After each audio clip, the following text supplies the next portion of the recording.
నేను అడుగుతున్నా, మీరు చర్చలకి, మీరు ప్రజాప్రతినిధి కదా, నాకు ఎవ్రీ రైట్ ఉంది, ఇక్కడ అనధికారికంగా నడుస్తున్న చర్చలకి పర్మిషన్ లేదన్నట్టు.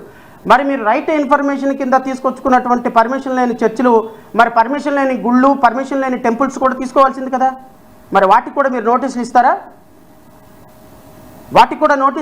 మీరు వాటికి కూడా మీరు నోటీసులు ఇవ్వగలిగితే నేను వచ్చి బొకే పట్టుకొని మీకు thank you so much sir, మీరు చేస్తున్న చాలా అద్భుతమైన విషయం, చట్టాన్ని, న్యాయాన్ని, ధర్మాన్ని కాపాడటానికి, 4 పాదాలు నడిపించడానికి మీ అంత అద్భుతమైనటువంటి ప్రజాప్రతినిధి ఒక్కొక్క లీడర్ నేను బొకే పట్టుకొని మీ దగ్గరకు వస్తా.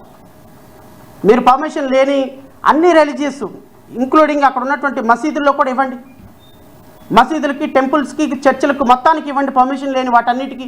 ఎస్, రాష్ట్ర వ్యాప్తంగా వీటి మీద ఒక యుద్ధం, ఒక మంచి వాతావరణాన్ని క్రియేట్ చేద్దాం.